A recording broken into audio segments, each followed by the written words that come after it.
Hello दोस्तों, कैसे हो आप? उम्मीद करता हूँ आप सही होंगे। तो आज हम ज़रा कॉम्प्लेक्स एनालिसिस का एक कुछ शॉर्ट टाइप का नोट्स में आपको एनालिटिक फंक्शन के बारे में बताना जा रहा हूँ,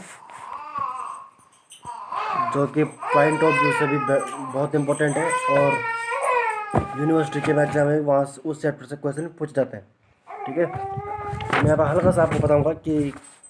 किस तरह से हमको मतलब अपने जो नोट्स हैं क्या क्या पढ़ना है, एग्ज़ाम के लिए क्या क्या तैयारी करनी है उस चैप्टर से। ठीक है, तो मैं यहाँ पे मेरे पास कॉपी है, मैं कॉपी में उसको बताने की कोशिश करूँगा आपको कि किस तरह से उस टॉपिक से क्वेश्चन आएंगे, क्या क्या क्वेश्चन पूछ सकते हैं और हमें उसका आंसर किस तरह से लिखना है। ठीक है, तो चलो कॉपी की तरफ देखते हैं।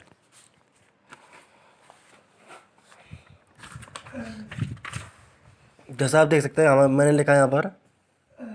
Short and important notes on analytic function, यानी कि एनालिटिक फंक्शन के बारे में जितने भी हमारे पास नोट्स होते हैं जो तो हमें पढ़ना है इम्पोर्टेंट, वो हमें लिखना है पर। ठीक है, तो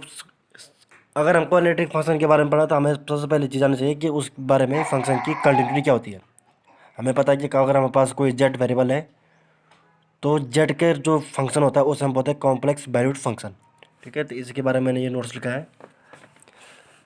जैसे इसमें continuity of complex valued function, यानी कि अगर मेरे को उसकी डिफरेंशिएबिलिटी चेक करनी है तो सबसे पहले मेरे को पता होना चाहिए कि फंक्शन क्या होना चाहिए, कंटिन्यूस होना चाहिए। ठीक है, तो यहाँ मैंने ये लिखा है कि continuity of complex valued function, जो कि मतलब एक लिहाज से एनालिटिक फंक्शन का भी इंपॉर्टेंट टॉपिक माना जा सकता है। यह let f z be are complex valued function then f z is said to be continuous at z equals to z naught if if only if, इसका मतलब होता है इफ ओनली इफ, ये बी आर के ना फॉर एनी आर्बिट्रेरी एप्सिलॉन जो कि ग्रेटर देन जीरो है, देयर एग्जिस्ट डेल्टा जो कि होगा पॉजिटिव हो, यानी कि पॉजिटिव वाला होता है कि greater than zero, such that F Z minus F Z not, यानी कि जो एफ जेड की हमारा फंक्शन होगा और जेड नॉट में फंक्शन की जो वैल्यू होगी उसका जो मॉडल होना चाहिए वो किससे कम होना चाहिए, एप्सिलॉन से कम होना चाहिए। व्हेनेवर, जबकि डेल्टा यानी कि जेड और जेड नॉट का जो मॉड होगा वो डेल्टा से कम, यानी कि अगर ये केस होगा तो उस केस में ये कंडीशन सेटिस्फाइड होनी चाहिए। इस केस में अगर ये कंडीशन सेटिस्फाइड होती है तो उस केस में हम बोलेंगे कि जो हमारे पास जेड नॉट पॉइंट है, जो हमारे पास जेड नॉट पॉइंट है उस पर जो है फंक्शन की लिमिट क्या होगी, एफ जेड, यानी कि जेड नॉट पे जो एफ जेड की जो जेड नॉट पर जो लिमिट होगी वो किसके बराबर होगी, जेड नॉट की लिमिट के बराबर। ठीक है, तो ये इंपॉर्टेंट कॉन्सेप्ट है जो कि मतलब आना चाहिए।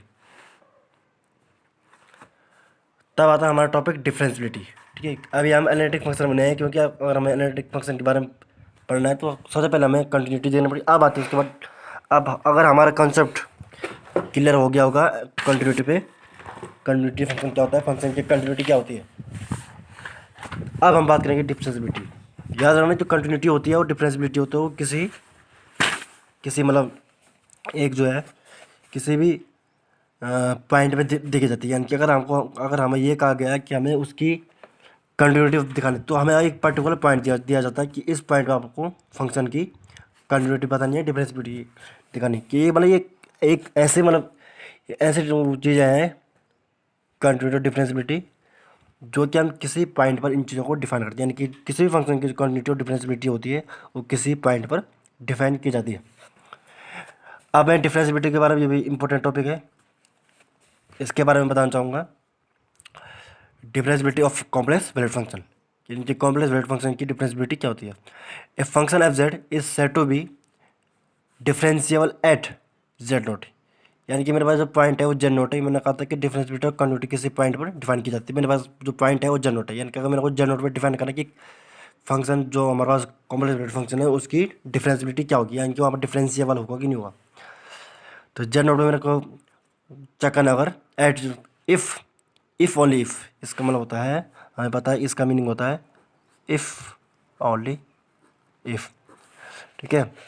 इफ़ ओनली इफ़ कब, अगर एफ डैश जेड नोट, यानी कि जेड नोट में जो डिफरेंशिएशन क्या होनी चाहिए, limit just tends to z note, यानी कि हम जो है किसी भी पाथ से जेड नोट को टेंस करेंगे यानी कि अप्रोच करेंगे। उस केस में जो हमारे पास F Z minus F Z note, यानी कि जो फंक्शन की वैल्यू है जेड नोट पर, उसकी वैल्यू और एफ जेड जो हमारा फंक्शन होगा, और जेड माइनस जेड नोट का जो जो हमारे पास पॉइंट होगा, उसकी जो लिमिट होनी चाहिए वो क्या होनी चाहिए, एग्जिस्ट होनी चाहिए, फाइनाइट होनी चाहिए, और डजन डिपेंड ऑन पाथ, यानी कि एक फिक्स वैल्यू आएगी, एक फाइनाइट वैल्यू आएगी, यानी कि इनफाइनाइट वैल्यू हमको आ गए तो हम बोलेंगे वहाँ पर हमारी लिमिट जो है एग्जिस्ट नहीं करी, यानी कि वहाँ फंक्शन वहाँ पर डिफरेंशिएबल नहीं है उस पॉइंट पर। ठीक है। और हमारे पास जो फंक्शन एग्जिस्ट का मतलब होता है कि यूनिक, यूनिक एग्जिस्ट का मतलब होता है आप बोल सकते हो कि यूनिक होनी चाहिए भैया,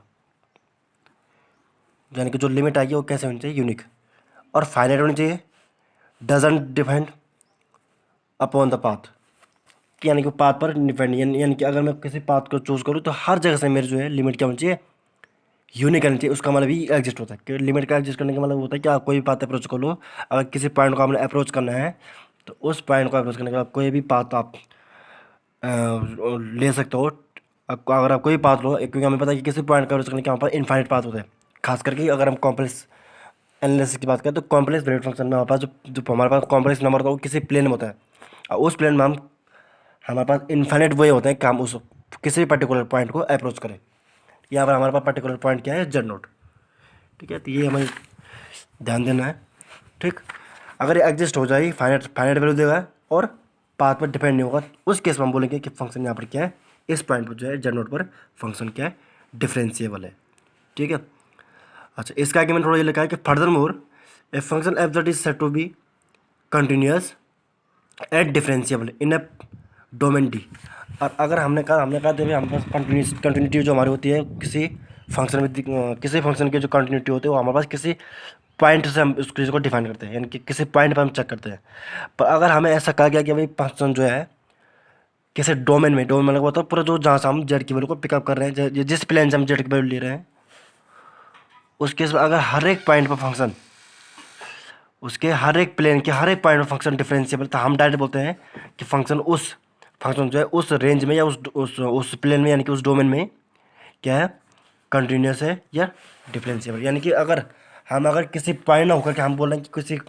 डोमेन में है, तो डोमेन का मतलब होता है कि हर एक पॉइंट पे, जितने पॉइंट है हर एक पॉइंट पे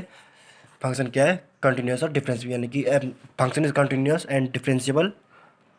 at every point of in the domain, यानी कि जितने पॉइंट है उनमें फंक्शन क्या होना चाहिए, कंटिन्यूस और डिफरेंशिएबल होना चाहिए। इफ़ इट इज़ कंटिन्यूस, यहाँ मैंने लिखा है if it is continuous and differentiable at all points of the domain, यानी कि अगर हम, मेरा बोलने का मतलब वही है कि अगर हम किसी भी पॉइंट, अगर कोई फंक्शन किसी डोमेन में या किसी सेट में डिफरेंशिएबल या कंटिन्यूस, तो इसका बोलने का मतलब है कि फंक्शन के उस डोमेन के हर एक पॉइंट फंक्शन क्या है, कंटिन्यूस और डिफरेंशिएबल है। ठीक है, तो होप ये वो वीडियो आपको बहुत हेल्पफुल रहेगी, और अगले वाले वीडियो में हम पढ़ेंगे एनालिटिक फंक्शन के बारे में, जो कि हमारा मेन टॉपिक है इस चैप्टर से। तो फिलहाल ये तो इंट्रोडक्शन था थोड़ा बहुत कि हम जो हमारे पास एनालिटिक फंक्शन होता है उसको हम कैसे, जो हमारे जो बेसिक फंडा है उनके बारे में जानने का। अभी हमारे पास एनालिटिक फंक्शन इसके बाद आएगा, जिसके बारे में हम इन दोनों डेफिनेशन की हेल्प से हम उसको समझेंगे, उसको हम एनालिसिस करेंगे। ठीक है, थैंक यू सो मच।